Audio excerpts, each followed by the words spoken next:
Get free tips and tricks by subscribing WikiTips channel and press bell icon for lifetime free unlimited videos. Click subscribe.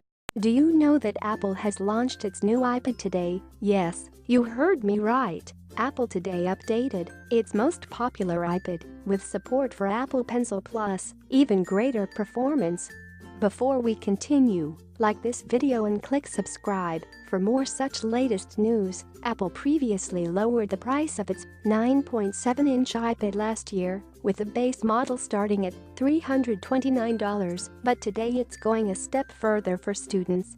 Apple is offering the new iPad to schools priced at $299 and to consumers for $329. The optional Apple Pencil will be priced at $89 for schools and the regular $99 price for consumers.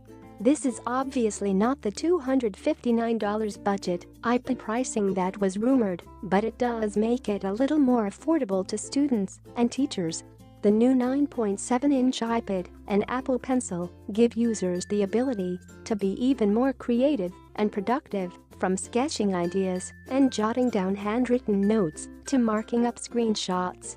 It's got the same tilt and pressure sensitivity as the iPad Pro and boasts of 9.7-inch Retina display, a HD front-facing camera, an 8-megapixel rear camera, a claimed 10 hours of battery life, and the A10 Fusion chip, which is the same chip you'll find in the iPhone 7.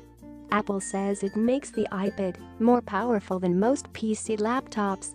It's also promising 40% faster CPU and 50% faster graphics performance than the previous version of the 9.7-inch iPad. If you like our work, please give us a like. And don't forget to subscribe our channel WikiTips for more upcoming news on Apple iPads.